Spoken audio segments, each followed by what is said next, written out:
Good time of the day, everyone. Welcome to the seminar series called Frontiers in Economics for Ukraine. We are very happy to host today Stephen Tadelis from University of California, Berkeley Haas School of Business. He will present a joint paper on counter-stereotypical messaging and partisan cues in the next 60 minutes. So the seminar is 60 minutes. We encourage you to ask a question. You can unmute yourself or ask a question in the chat, whatever is more convenient for you. So let's proceed. Steve, the floor is yours. Thank you very much, Solomia. Thank you, Malesh, for inviting me. And thank you to those who are joining. So this is first joint work with a whole bunch of people, which apparently is no longer that unusual in economics. But in this particular case, there are two economists, myself and Brad Larsen, good friend and former co-author on other work, and four political scientists who many of you may not know. Three of them are from University of North Carolina at Chapel Hill and one from North Carolina State. And their earlier work was inspiring for Brad, who then reached out to me to join, and I'm very happy that he invited me to join this project because it's been a lot of fun collaborating with the political scientists and then, of course, the project itself. And so let me give you some background here. So it turns out that most Republicans and Democrats are vaccinated in the United States. However, the percentages are quite different. So these are numbers as of earlier in the year, around February, I think, where it was 62% of Republicans and 91% of Democrats. And that's quite a large difference there. I'm sure that those in the United States are quite familiar with the narrative around these stories. And in October 2021, the Kaiser Family Foundation showed that among the, at the time, 27 of US adults that were unvaccinated, 60% were Republican, and that's far above their share in the population, which is closer, I think, to around 30-something percent. Of course, this excludes independents. And by fall of 2021, it turned out that counties who voted heavily for Trump had death rates that were about 3 times higher than those voting heavily for Biden. So there really are consequences to this political divide. And there were many public service announcements and ads during the pandemic. Some of them targeted minorities. So again, a little bit of background here. It was somewhat known that within the African-American Black community, there was less trust in government and in vaccinations because of some pretty horrible things that happened early in the previous century. And these were only tested through surveys and focus groups and weren't really measuring the efficacy of these PSAs, the public service ads announcements on outcomes. So the research question that we have here is, could messages that are catered specifically towards a Republican audience help move the needle on vaccinations, pun intended, of course. And this is what we try to do in this research. The results are going to come quickly, so I won't even give you a summary of those results. But of course, if we wouldn't have moved the needle, then there wouldn't be anything to present. Because null results are not publishable, as we all know. So broadly speaking, this comes under that umbrella of partisan cues, that constituents who identify more strongly with a certain party, certain political stream, often respond to cues from party leaders. This goes back to the early 60s. And Marc, one of our co-authors, has done important work in this arena as well. And the political divide during COVID was very much along these lines. So, for example, there's smartphone location data that was used that showed things like differences in social distancing in counties that had different leanings. So counties that were more democratic, there seemed to be more adherence to social distancing. Counties that were more Republican, less adherence. And with vaccine uptake, there were some interesting attempts to get people to vaccinate more. So there were lotteries. The most well-known of those was a lottery in Ohio, where people were actually given, payments through lotteries. So they got lottery tickets in order to get vaccinated. And there are a couple of papers that were published that look at these results. And there, the results were around $68 to $82 of the average costs to get someone vaccinated. There was another study done in Europe, I think in Scandinavia, if I'm remembering, where people were getting paid to get vaccinated. And it turned out that the effective payment that was needed to increase the vaccination was on average about $24 per vaccine. And, our pun in the title, there are other papers with puns in the title. So we think of that as a related literature too, like, for example, the illiquidity of water markets or legalizing arbitrage, a textbook case that uses textbooks. And of course, my favorite paper, A Few Good Men by Goodman, and Goodman. But our pun is not as clever as that one. In terms of, could I just jump in with a question? Of course. So you talked about sort of differences in outcomes related to Republicans, but there's some correlation with age here, right? Age has bad outcomes, and it has bad, I think older people in this country tend to be Republican.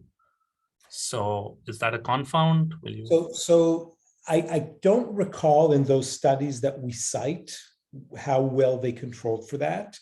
My understanding was that when one looked at age, the elderly did take up the vaccine at pretty high proportions, but that doesn't mean that that gap didn't exist there. So I don't quite have an answer to that. But as you'll see, this is part of the motivation of why we wanted to do this study. What you're suggesting is not going to be an issue here in the analysis, given the way we've done it. So, but that's a great point. I'm actually curious. I'll go back and look to see if those numbers are there, because as we know, when one looks at the press, the latest Twitter storm around, yes, let's drink more coffee because we're going to live longer.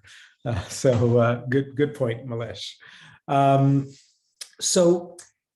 Members of our team, the political scientists in North Carolina, and as I mentioned, their earlier work really motivated Brad to get us going in this direction. They ran surveys on political views on COVID, and they also did some very localized in North Carolina PSA ads on mask wearing, where they got some results, and that was published separately before we did the study. And it turns out that the evidence regarding trust in who to listen to when it comes to vaccinations was quite shocking. And to be honest, in my wildest dreams, I wouldn't have guessed what I'm about to show you. So they surveyed a bunch of people and focused primarily on unvaccinated Republicans. And the question was, who do you put a great deal of confidence when it comes to advising you on taking COVID-19 vaccines? That was the question. And the potential answers were Donald Trump, your personal doctor, scientific community, Anthony Fauci, and Joe Biden. And here we see the survey results from March, April 2021. And as you could see, number one was Donald Trump, followed by your personal doctor. And the distance was not too large, but still somewhat disturbing. And then the scientific community is less than half of that. Anthony Fauci down there, and of course, Joe Biden is not to be listened to.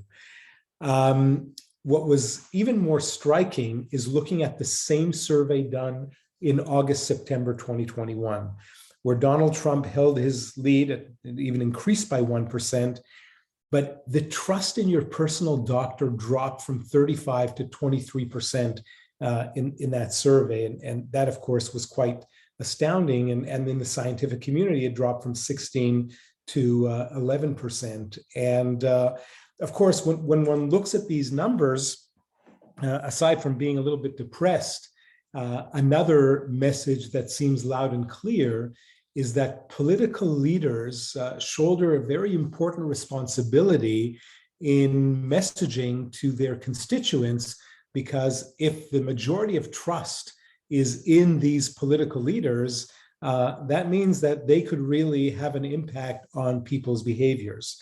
And in fact, that's exactly what our study is trying to test. So over here, hopefully this is going to work.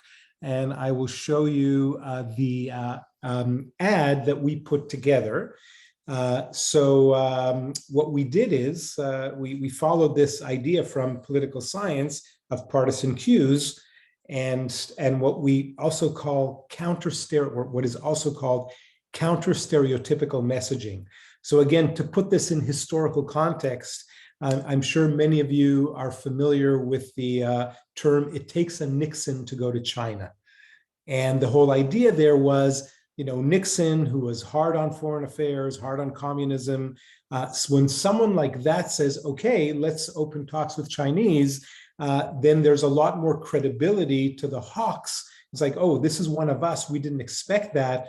Clearly, there must be a good reason to do it. I noticed there's, sorry, I see from Orkun in the chat. I was wondering if there's an age breakdown for this result. Where is it most intense? Oh, for the survey. A good question. I think, I don't remember if there was enough power to do that, but I will go back and look at that. Thanks for that question. And I'm going to try to monitor the chat, but if I forget and someone else notices, just let me know. So what we ended up finding are some very few clips of Trump being interviewed and endorsing the vaccines during his presidency. Interestingly, after his presidency, he was more vigorous in endorsing the vaccine. And towards the end, when I'll show you some results that I think are some of the most interesting, then I'll come back and talk about that a bit. So let's give this a go and see if this works. So bear with me.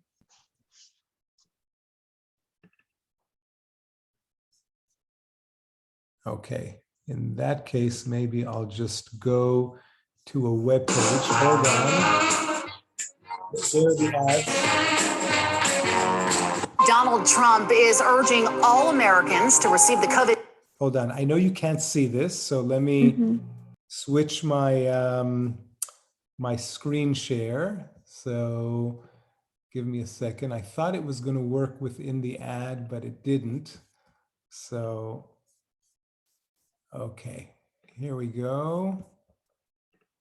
Could you see the screen that looked? Yes, okay.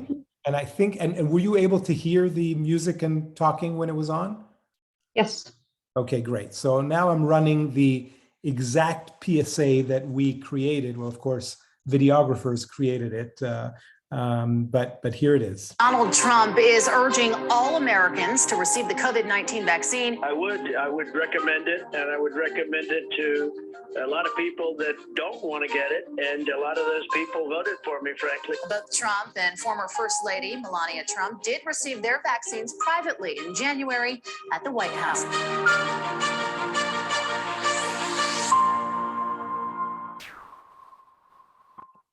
Okay, so let me go back to the presentation. Thanks for your patience as I navigate the tech. And where is it? Hold on. There it is. Okay. Are we back on the slides? Yes. Thank you. Yes. Okay. Mm-hmm. So so you saw the clip, and let me give you a little more details on the clip. So here, during the clip, if you notice, there was this little writing here, this little text, Fox 13 News, Utah, March 16th. That's the original date and the news station. This is required by copyright, so we're allowed to use it. Down here on the right, I skipped that for you, but I'm sure you're all familiar, where you start seeing an ad on YouTube and then it counts down 5, 4, 3, 2, 1, skip ads. So people could choose to skip the ad after 5 seconds.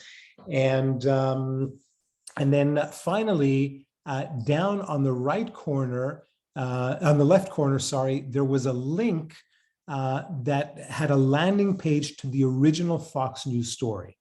So if someone was watching this and they were like, wait, is this real? I mean, I don't remember Trump showing any vaccines.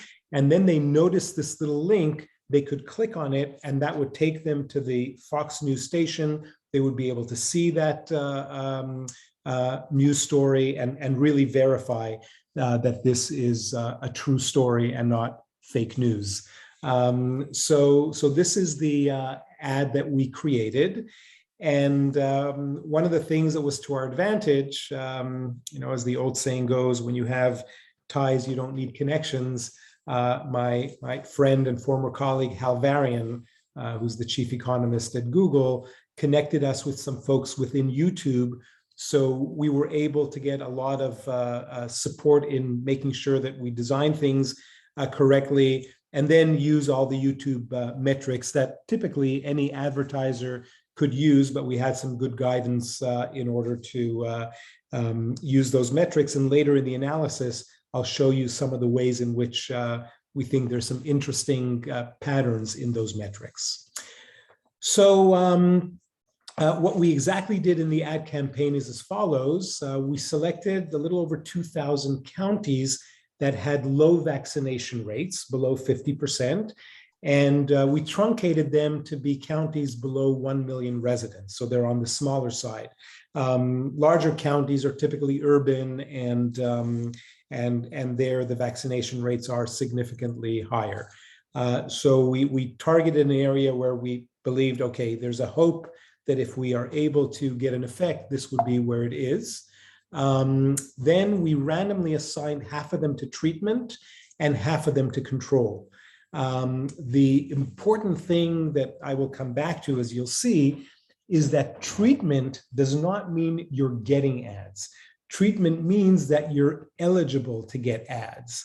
And the difference is important because, as I'll explain later, these ads are delivered through auction, and that means that whoever else is competing for ads is going to impact whether or not our ads get shown.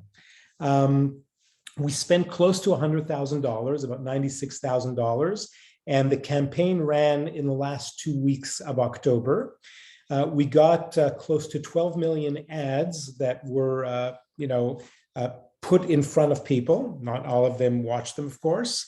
And the cost was on average about $8.55 per 1,000 ad impressions. This is the typical CPM, cost per mille, cost per thousand in the ad industry. And it hit a little over 6 million unique viewers, and some actually saw the ads more than once.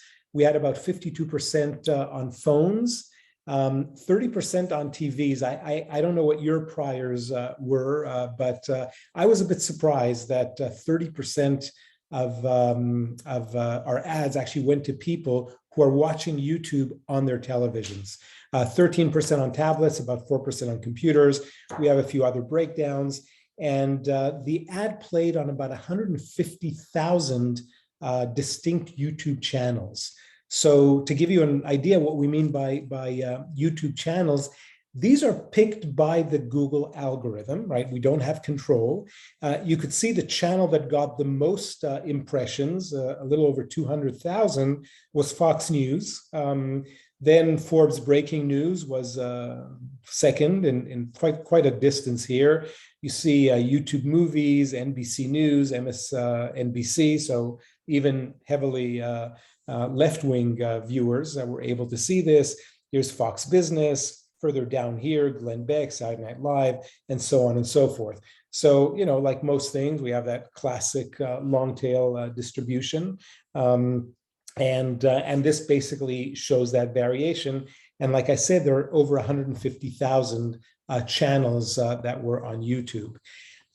Here's an example of one particular one where it showed, the ad showed about a little over 2,700 times before this particular Fox News channel segment, which of course, like many other Fox News segments, criticizes Biden, too late, too little too late, already a lame duck, Biden's lost touch with reality, and other popular Fox News shows where the ad was showed, Laura Ingraham, Greg Gutfield, Tucker Carlson, and others. So this is how to think about it. People open their YouTube channels, they're watching, and every so often they'll get the ads at the beginning of the segment.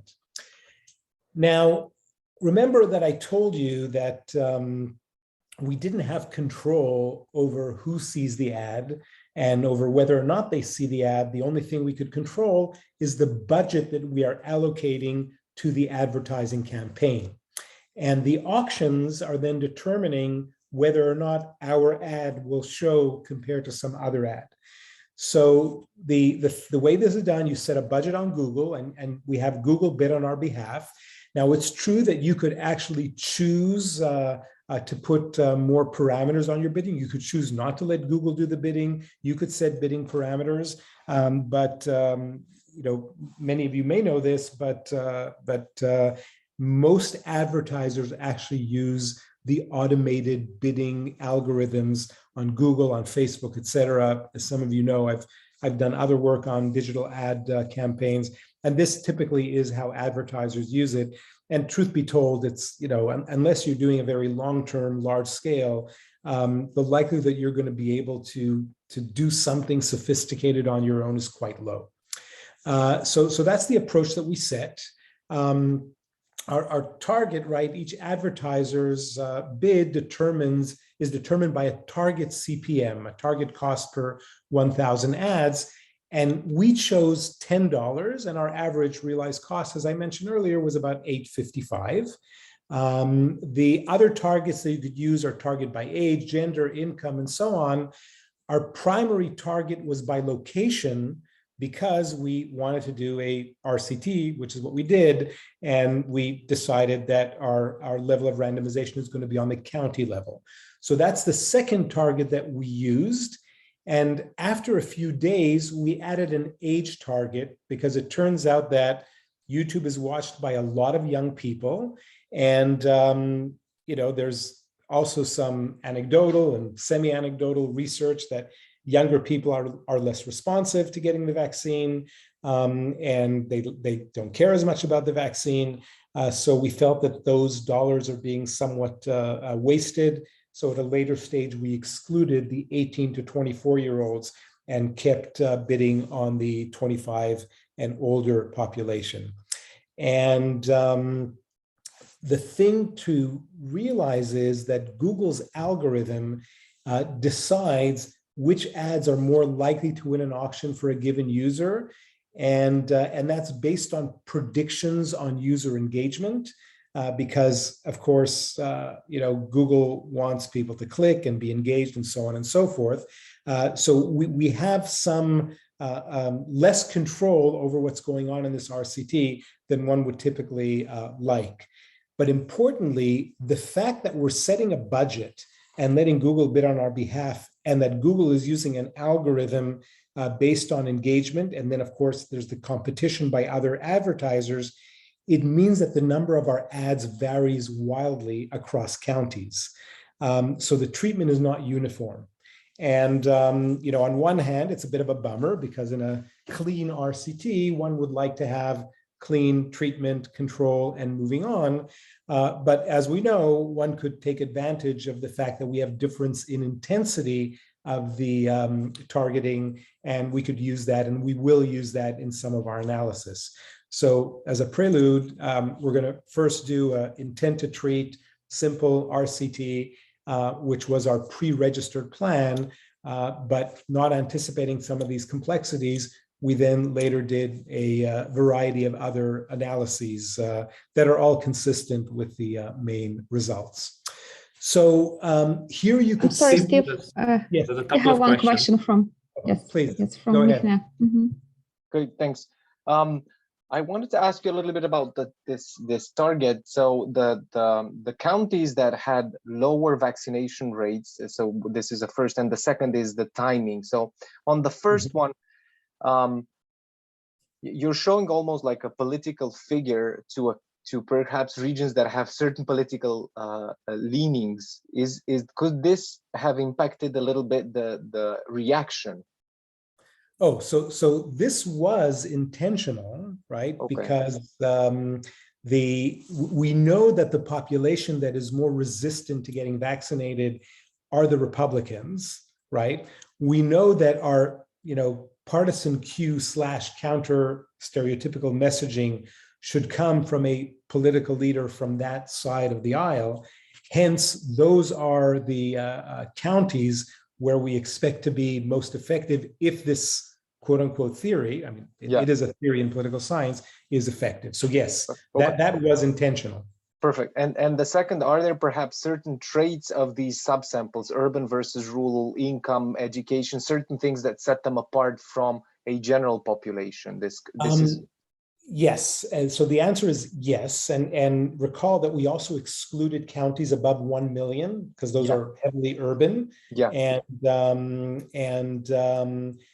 So, this is, I guess what I would say is this is the kind of population where we need the most prodding and pushing.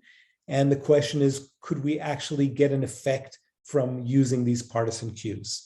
Therefore, if, we actually, I'll show you some results on education. We have some heterogeneous treatment effects. We're actually not picking up anything on education. Okay. Perfect. And so we're able to control for that. Now, here's one thing where we are definitely behind in where we would like to be, Minea, on our ability to do heterogeneous treatment effects. We cannot know who saw the ad, and we don't know who got vaccinated. I'll explain the vaccination data in a second. So I can't literally segment the population into fine enough grains of people. All I could do is at the county level, look at these broad brushed heterogeneous treatment effects. Yeah. One of which I think, I hope I could convince you is quite interesting. Yeah, I actually have a suggestion on this. Even though you cannot measure it, what you could get from Google is around that date, you can check if those regions where the ads were shown have increased activity in Google Trends searches for vaccination centers, for stuff like that. That is a good point. Yes, we could totally do that. Yeah, and the last bit is the timing. I mean, it looked throughout the whole 2020-2022 that even within groups that were very sure or very unsure about the vaccine in general, there were shifting moods. I mean, this didn't seem to be a very consistent holding throughout the whole period. I mean, the interesting thing, some were very much against vaccine altogether. Some were against it, but maybe did the first, but they didn't want to do the second. So there's all sorts of interesting, sort of a time evolving effects in that. I was just wondering if you can comment on that a little. Yeah, so we focused only on first dosages. So these are people who got their very first vaccine. And the time period we're looking at is a pretty tight period, as you'll see. The ad ran for 2 weeks, and then we tracked vaccine uptake for another 30 days. So that's our whole period. And again, because we're comparing treatment to control, I feel pretty good about not worrying about those changes in trends within that period. Okay. Thanks. And of course, I guess you didn't ask this, but I think it's a natural extension of where you went, Minea. There is an upper bound on how many people get vaccinated, 100%. So if you would have asked me, okay, what if we ran this experiment again now, where significantly more people, we're 8 months after our experiment, have gotten vaccinated, those who have not gotten vaccinated so far are probably so extreme that a sledgehammer in the head wouldn't convince them. So, right, there are these other things that relate to your issue of timing that I think are important to recognize. But thanks for those. Other questions? One more question. Yep. Are you worried? I mean, so there's like this Google secret sauce going into their estimate of like, click-through rate or whatever, or engagement rate, and that there's some selection on observables. Maybe they pick people who are more gullible or just more likely to respond. So do you worry about overestimating? So that's a great question, because we don't know what their secret sauce is. I don't think that gullibility is something that Google could measure, even though I'm sure there are some folks who believe otherwise. So I'm less concerned about that. And again, when I show you some of the results on different engagement metrics and that heterogeneous treatment effect, that makes me feel a little more relaxed about these things. But I won't have a silver bullet to say, no, I'm completely not worried because of A, B, C, D. But some of the more refined results make me feel quite comfortable about the analysis. Thanks for that, Malesh. Okay, so here you see the excluded counties. Sorry, could I also still ask a small question? I'm so sorry, Steve. No problem. Yeah, so I actually was wondering, maybe you're going to talk about it, but about how much could be due as well due to spillovers and network effects in the community. So in your list, it didn't say friends and family or community as a big influence. I'm not sure whether it was included or just scored very low. But I mean, of course, it would not nullify your results, but how much is, one person gets convinced and then can spread? So there are two types of spillovers that could happen here, right? One is, say, within county spillovers along the line, Silke, of what you're suggesting. I saw the vaccine, I got convinced, and now I tell my friends and family and I convince them, and that would obviously strengthen our results because that would happen within the treated county, versus what happens if people talk about it and it spills over to the control counties and they get more vaccinated. That will work against our result. So, I don't have a prior on which of these might be stronger, because, if I'm using Facebook to publicize that I've been convinced and I want my friends and family, it likely is going to spill over to non-treated counties. If I keep it word of mouth, it would be within treated counties. So I can't quite put a sign on where I would expect that prior to happen. So I don't have an answer to how that would actually impact the results, but that's a good question. No, thank you. No, I would assume it was within county, but I wasn't sure how strong it was because I didn't see it in the list. So I thought no, it wasn't. It wasn't in the list. That's right. Because here it really was about sources that we think people should listen to that have some credibility beyond just personal ties. So it was the doctor, and then the rest of the scientific community, Fauci, and political figures. So we did not ask about friends and family, but that could be interesting. I'll reach out to Marc, who kind of runs all these surveys, and see whether they included that at any part in their surveys. Thanks. Okay, so here you see in gray, those were the excluded counties. You may be a little surprised, and this might pop out especially for Malesh, who is possibly in Houston as we speak. Texas is completely excluded because Texas did not report vaccine data, not surprisingly, maybe. So we couldn't do anything with Texas. And the pink are the control, And then the blues, different shades, are the intensity of the ads. So we just put it into 5 bins of quintiles. And the light blue is the lowest quintile of ad exposure through the Google algorithm, and the dark blue is the highest exposure. So you see it's kind of pretty scattered around the country. And yeah, there's some, I didn't do a per population weight, but it seems to be a little more weight of the blues in the West. And by the way, if anybody thinks, why would this even matter in California? Well, you have to understand, for those who are outside the US, most of California geographically is actually Republican, and quite heavily Republican. But most people live on the coasts, and in particular, San Francisco Bay Area and Los Angeles area, and those are heavily Democrat. So this is the randomization.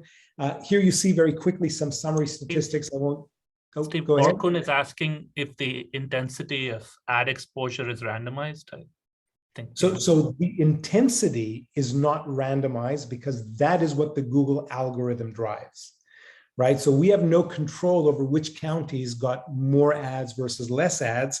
And it's not only the Google algorithm, it's also other advertisers, right? Because other advertisers are competing heterogeneously. That, I feel pretty comfortable saying, is going to be uncorrelated with things that we're interested in. But again, I have no proof of that. The average county was about 47,000 people. First dose vaccines before campaigns, about 24,000 vaccines. And we had a total of almost 2,200 counties. Treatment versus control, as you could see, the county population in thousands is pretty close. The first dose vaccines is pretty close. And the number of counties is almost identical because, we try to split them 50-50. Of course, all the stuff that has to do with ads, number of ads per 100 residents and so on, are only in the treatment counties because control were excluded. The number of ads per capita varied widely, as I said, across counties. You see this distribution.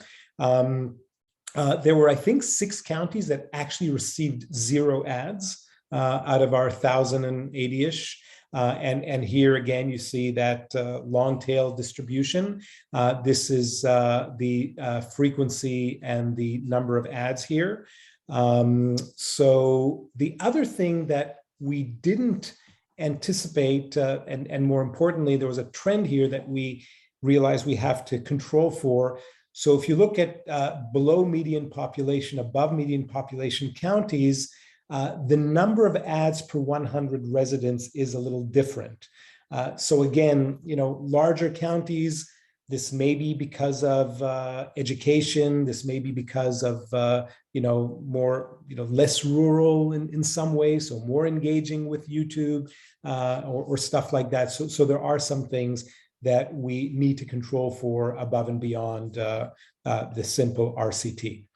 I'm sorry. I have a quick question about partisan structure of the counties. Do you have information on that? What's the share of Democrats, Republicans, and how different are these cross-control and treatment counties? We didn't. So I think there was one version where we controlled for it and it didn't do anything because all our counties in treatment and control are, heavily Republican.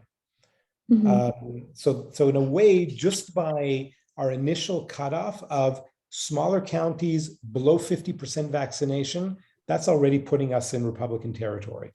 And then the randomization just makes sure that these counties treatment versus control are similar.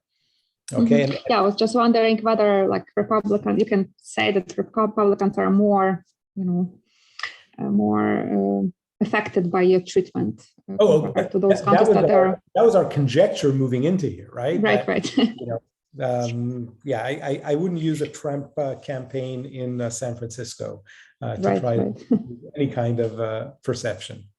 Okay, so in terms of the analysis, very quickly, an observation is a given county I on a given date T, and our outcome variable is the total first dose vaccines to people over the age of 12 in county I up until day T, and this is coming from the Center for Disease Control.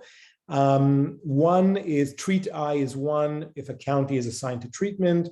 Post is 1 if day T is after the campaign, and population I is the county's population that we're controlling for.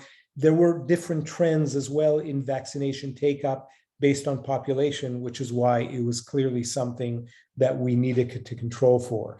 Again, in our pre-registration, we just had a simple intent to treat type of analysis. But as we, ran the program, we realized that we're going to need to throw in a little more controls here. So our proposed initial regression was basically a simple diff and diff, where we are regressing our outcome variable of doses, first dose vaccines on date and county fixed effects. And then our variable of interest, beta, is the intent to treat, and that is the intent to treat effect on the average county. And again, in our pre-registration, we didn't include a control for population, but we added that because it was clear that the trends beg for it. So here is the main, intent to treat originally planned analysis. So let me walk you through this. This is the intent to treat. We use a one-tailed test because here we are quite confident in the null is this shouldn't matter, and if it matters, it should really only go in one way, that people would be convinced. So with a one-tailed test, clustering standard errors at the county level, which is the level of our stratification of our randomization, we get about 103 extra vaccines per county, and it is significant at the 90% level, not at a higher level, unfortunately, but there is something there. Here is, and this includes the county fixed effects, state fixed effects, and population post dummy. You see here in specification 2, instead of doing a pop post dummy, we're doing pop date dummies. So for every date, we're interacting that with the population, and the result is pretty much unchanged. Here is something interesting. So this is not our pre-registration. Our pre-registration was going to be at the state level clustering. And the reasoning was because from, everything we read and covered, like, okay, the bigger the clustering, the more conservative your analysis is going to be. This actually didn't happen here. We got 99% significance at the state level, and usually, as I said, the bigger the cluster, the more conservative you are, you should get less significance. We actually clustered also at the stratification level because we explained in the paper we have a stratification strategy that was somewhere in between the county and the state. And again, if you kind of read the literature, once you do stratification, you should cluster at the stratification level. But we did all the different analyses, and the least favorable one was the county level clustering. So that's what we're reporting as our main results. Steve, now, I'm sorry, there is a question in the chat. Please, whether you have tried controlling for state times date fixed effects, maybe due to changing policy measures. I don't think we did state date fixed effects. We could throw that in for sure. Let me make a note to that, and let's see what that does. I doubt that's something that. Okay, we'll do it. Thanks, Okun. Okay, wait. Let me get back to where's my. Now I have my chat. There we go. Okay, so wait, where was I? Yes, so and I'm going to talk more about this later. Cost effectiveness was very high. I mean, you see this here in the table, the 93, 94. Where is that coming from? We had a little over 1,000 counties treated. We got a total of about 104,000 vaccines. We spent $96,000, and therefore the implied cost of that vaccine was under $1. And that is, more than an order of magnitude, sometimes close to 2 orders of magnitude cheaper than some of the other methods that have been addressed in the literature. Now, we were surprised. We didn't expect to get numbers this low. A few more bells and whistles. We wanted to look at the treatment intensity, but of course you cannot just replace the treat dummy with a number of ads because of the possible endogeneity, right? We don't know what is behind Google's algorithms. Like Malesh said, they may be sending it to people who are more likely to, react and be convinced, counties that are maybe more receptive to getting the vaccine. And these are all things that we can't really have any confidence in. So we follow Angrist and Imbens in the spirit of our latest Nobel Prize to use an IV approach to estimate the effect of the intensity. So basically what we're doing here is instead of doing that, treat dummy with a number of ads, we are instrumenting for the ads post, right? The number of ads post using treat post. So that's our first stage. And then we're taking our instrumented variable and putting it in to the second stage. And delta hat is our coefficient of interest, which is the average causal response to an increase of 1,000 ads per county. So the first 2 columns is what you saw earlier. And here you see the next 2 columns. So in particular, this is our variable of interest. Again, here we're replacing population interacted with post, the population interacted with date dummies for every day after the experiment. And the results are very stable. So what we get here is that 1,000 more ads give us about 8.6 more vaccines per average county. And that means that about 116 impressions yield 1 vaccine. If we want to take this into, what's 1 extra standard deviation doing here in terms of the ads? Well, from the summary stats, we have a little over 10,000 ads on average in a county. The standard deviation was 25,000 ads, which means that a 1 standard deviation increase in the number of ads bumps vaccines up by about 217 vaccines. Now, this is where I think things get interesting, even though, these are interpretations, but I think quite interesting interpretations. If any of you choose to look at the paper, you will see that the paper itself is very short because we're trying to target one of these very broad journals, not a standard econ journal. So a lot of this stuff is in the appendix. This is one of those tables. So there are measures that we get from the Google dashboard, the platform, that measure the engagement rate, or I should say, measure treatment intensity, because engagement rate is actually one particular one, at the county level. And, even though this may be a slight leap, I don't think it's a huge leap. Those who have listened to some papers on advertising, right, there are 2 broad theories of advertising, so to speak. One is the information theory of advertising, which falls under the economics umbrella, meaning whenever I advertise, I'm giving you information, and then once you have the information, given your preference, you could act on it. The psychology arena is the persuasive measure of advertising, where I'm actually trying to convince you that something is better or, more important or whatever. In other words, I show you handsome and beautiful young people driving a certain car. You want to be handsome and beautiful and young, so you buy the car, right? So when I think of what we're doing with Trump, it is more about persuasion, right? That, everybody knew about the vaccines, and Trump is, basically, hopefully persuading them. So what do we have here in terms of potential measures of how likely you are to be persuaded? So the first is engagement rate, and that is the fraction of users watching at least 10 seconds. So if you remember, no one could skip the first 5 seconds, like in any typical YouTube ad. But then after that, you could click on the skip button. So I know from my own experience, whenever I go to YouTube to watch something, my mouse is already on the skip, and that's the only thing I'm looking at. And once it's giving me that skip, I skip.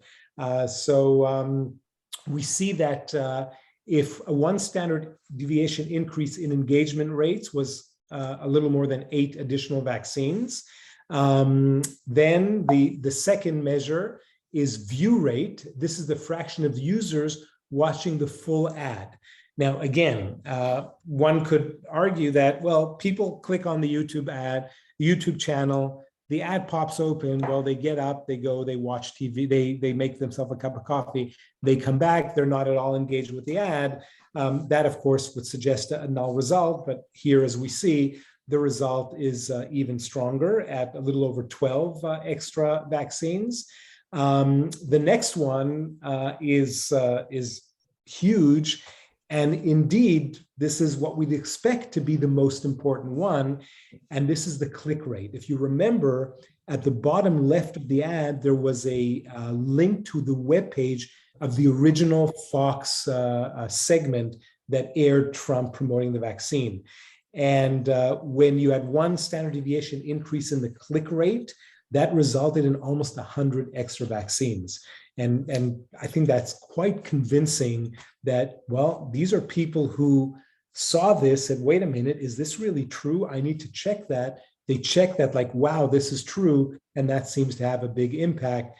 And then finally, ads per 100 residents, a 1 standard deviation increase in that yielded close to 50 extra vaccines. And the last one, sorry, is cost per mille, where, we spend more, then we probably competed more vigorously. We also got a bit of a bump there, but that was the smallest of these. So when I look at these all, help me feel more comfortable with this story of people paying attention to Trump in these counties that are more likely to be Trump leaning are really being impacted. A little bit on the campaign and how it worked. Remember, this was the period of the campaign. You see that it, not quite straight and linear, but close to that. So this is the number of ads, of cumulative ad impressions in millions, starting at 0 all the way to a little over 11 million. And what we also decided to do is an event study using the campaign rollout to look at day-by-day observations. And again, I think there's something interesting to be learned from this. So what we're doing here is we're replacing post with a dummy variable for each and every date, where we start from 13 days before the campaign start, which is October 14. So basically October 1, all the way to 30 days after. And then we're adding a dummy for 14 or more days before the campaign. That's our T lower bar. So basically a variation on what you saw earlier. And it is the treat times the dummies for every one of the dates that are before and after the campaign, the 13 before, 30 after, that we're interested. And now we're going to look at the coefficients, the estimated coefficients of beta T. So here you just see them cumulatively. Here we're clustering at the state level. I mean, we also have this at the county level. You know that the point estimates are identical. It's just the standard errors are larger. And what you see here is that we start the campaign, not much is happening, and then things really start picking up quickly. And you'll see this again. Oh, is there a question? Sorry. I think not. Okay. And then we see this again here looking at the betas that I just showed you. So here are the 30 days before. There's some weird recording stuff going on a couple of days. But you see that, nothing much. I mean, something's happening, but not much. And it's all interacted with zero. And then suddenly at some point, everything seems to be sitting nicely above our zero. And these these again are clustered at the state level, right? They're wider with the county level. And we kind of, when we saw this, I have to say that I kicked myself in the ass for not thinking about this sooner in our pre-registration, because I think this would have been the right thing to do. When we think about persuasive ads, and this is in the advertising literature, and something that I at least should have been more aware of, is it takes time for these things to kick in, especially when you have multiple ads. Added to that, the other thing that happens to be true across many counties is when you want to get vaccinated, especially during that period in the fall of 2021, you had to schedule an appointment. And often you would have to wait days, even a couple of weeks. So in hindsight, it's not that surprising that we get something that looks like this and something that looks like this, compared to, well, let's just look at our treatment period during the advertising campaign. So again, this adds a little bit of confidence that really this seems to be a story of responding to persuasion and then acting on it through the, so I just talked about that. The last thing that I want to show you before I wrap up is heterogeneous treatment effects. Like I said, there wasn't much we could do. There were three things that we had good measures on. One was politics, and this is below and above the median of Trump vote shares in 2016 at the county level. So first, and this goes to, I forget if it was Solomia who asked about percent Republican, and right. So you see what the median here is. It's 70% Trump. Okay, so clearly we're talking about Trump territory. But here is what is fascinating. Below the median is where we get all our action, and above the median, we're not getting any action. Now, to put this in context with some anecdotal stories, for those who paid attention, towards the end of 2021 and the beginning of 2022, Trump went out and did some of his large campaigns, and in them he endorsed the vaccine, and there was some interesting news coverage of people in the audience who were booing him when he endorsed the vaccines. And the way I'm wrapping my head around this is Trump both appealed to, certain types of Republicans, but also appealed to certain types of people with very extreme views. And those people with the very extreme views are like, okay, Trump is our man, right? And it encouraged them to go to the ballots. It encouraged them to get more involved. It surely encouraged them to do something on January 6th of 2021. And these people are not going to change their mind when Trump says something that is counter-stereotypical, right? And I think this jives well with that kind of story of the people who are very extreme. Even the counter-stereotypical messaging is not going to help. And I know I'm exactly at the hour, so I'm about to wrap up. Like I said, we also had two others. We had above below median college education. We found nothing significant there. And we had above below median white, and it turns out that there is some significance where below median white we had more of a take up. And again, this is at the 90% significance level. The Trump effect is at the 95% significance. Before I wrap up very quickly, the reason we think this stuff is important and has some, quote unquote external validity, but here I don't mean about the population, about the application. In April 22, Marc and his team did another survey on attitudes towards vaccines that are not COVID.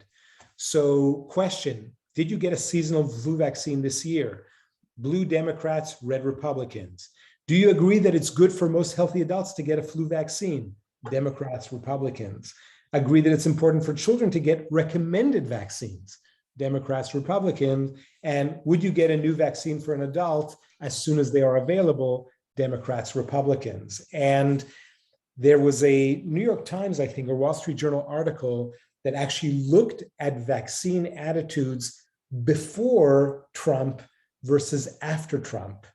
And it turns out that before Trump and this whole, shenanigan, Democrats and Republicans were pretty similar on their attitudes towards vaccines generally. And clearly we see here a real sea change, which means that people like DeSantis, like Trump, like Ted Cruz, they may be able to actually impact people's lives in very important ways. The question is, will they? So to conclude, stereotypical messaging, we believe this could help overcome political divides. Our intention was very cost effective. We still have some ongoing work with the National Military Family Association to create some PSAs with military service members. And we have a separate project with the Joseph Rainey Center to try to amplify some of these with also millennial targeting PSAs. We'll see where that goes. We were happy that both Moderna and Pfizer reached out to us to engage in some of their future vaccination types of campaigns. We actually were not at all keen on, well, let's do this in a way where we can publish it. We're really hoping to help impact public health. So that's it. Great. Thank you very much, Steve, for joining us today. And I'm as graduate in public policy, I'm really happy to see academic research that can have immediate policy impact. That's always great.